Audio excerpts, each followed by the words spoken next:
What's up, seniors? How are you? Uh, Look, I know I'm not in my house. It's weird. I'm sorry about that. I been just down here visiting friends in Irving this weekend, and look, it's like 11 at night. I didn't want to drive all the way back to Louisville to do the filming. Okay, I mean I'm going to drive back a little bit later, but I just wanted to get the filming, get that in. So anyway, here I am. Apologize about that and a little casual today. I'm sorry about that too, but I don't know. Take it easy. Here we are. All right.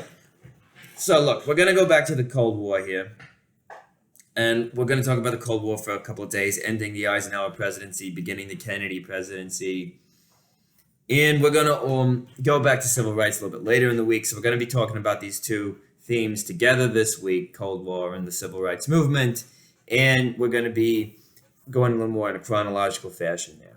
Okay. All right. And then we'll kind of end things with the assassination of Kennedy and then start talking about the Vietnam War. Okay. All right. So the first little lecture we're going to do here is regarding a little bit of conflict within the United States between the Eisenhower administration, the Congress, over this defense spending. Okay. Now this sounds really exciting. I know talking about defense spending. All right. But look, there is within the Eisenhower administration, Eisenhower wants to start cooling down the amount of money that's going into the defense budget. Okay. He's like, that's enough is enough, basically. And the Congress is tending to push for more and more money to be going into the defense budget. And the American people are supporting the Congress in this. So what accounts for this whole thing? All right. Well, let's think back to Eisenhower's goals in terms of his foreign policy.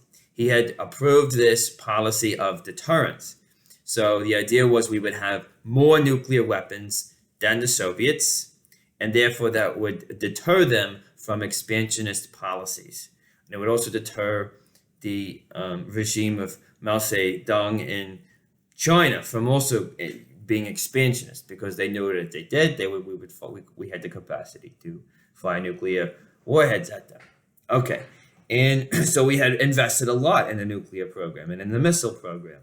And all that had paid off because we had a huge advantage in terms of nuclear weapons and in terms of missiles. And if the reality was, if the United States and Soviet Union had gone to war in the late 1950s, the United States would have won definitively and probably very quickly.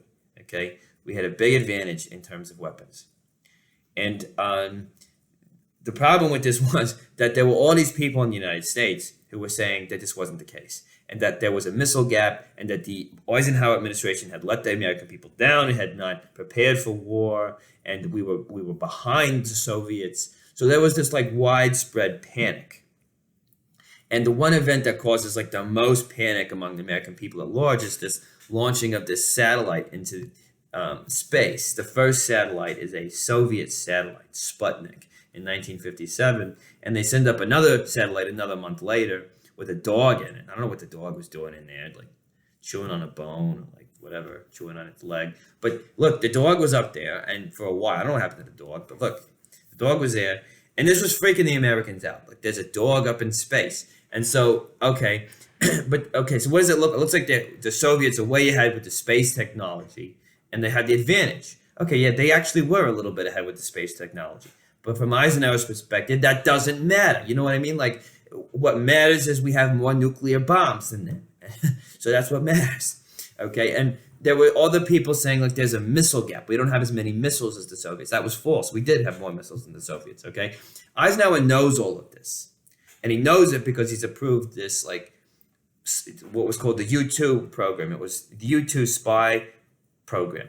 The U-2 was a spy plane that would fly at very high altitudes, 80,000 feet. That's 15 miles up in the air. And they would take pictures with these really, really incredible cameras that could zoom down to the ground and take pictures of headlines. So this was like incredible technology that allowed us to like see what was going on in the Soviet Union pretty well. And so Eisenhower was pretty confident that we had the advantage in terms of weapons and in terms of missiles. And so he wanted to start cooling down the amount of money that was going to be going into the Congress.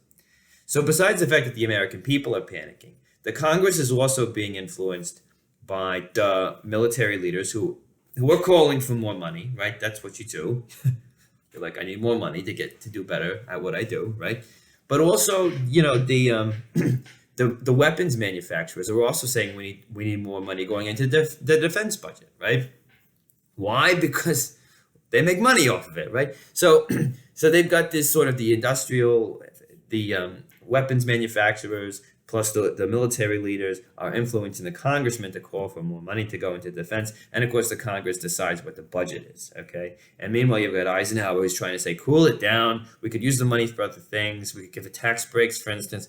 Maybe we should spend a little bit less money on defense because we don't need it, right? But he can't exactly come out and discuss this whole YouTube program because it's a spy program. So you can't really do that. So it's not really helping him politically, okay? But what he wants to do is he wants to kind of start negotiating with the Soviet Union from this position of strength that he knows he has. And he's dealing here in the Soviet Union with the new leader of the Soviet Union, Khrushchev, who we talked about briefly like a week and a half ago. He'd come in after Stalin. People thought maybe he'd be a little bit more relaxed. Well, he wasn't, right? Because he brutally represses this rebellion in Hungary. And so everybody's like, yeah, never mind. He's also a communist. Okay. And so, look, the even though you're dealing with this kind of loose cannon, Khrushchev, who actually visits the U.S., and in the same speech where he's calling for American and Soviet friendship, he's also like yelling, "We will bury you," and he's like gritting his teeth or something. Okay, so he's kind of a loose cannon. Nobody knows what's going on with him. But even with dealing with this guy, Eisenhower is able to kind of negotiate to some what looks like an easing of relations. So he gets the Soviets to agree to stop. Americans and Soviets mutually agree to stop blowing up nuclear bombs, test bombs in the atmosphere because, look, we don't know where the radiation is going, okay? Maybe we shouldn't do that. So they stopped doing that, okay? And so, well, so he's able to get some, good things maybe moving here, some progress in terms of maybe we can start slowing down a little bit with the weapons. And the problem here, though, is that, well, Khrushchev is going to find out about the spy program, and then you're going to have a revolution in Cuba. So what might have been a relaxing of relations between the United States and the Soviet Union actually ends up, there is a then increasing tensions going into the beginning of John F. Kennedy's presidency. And so we'll talk a little bit more about why there's this turn in the next lecture, okay?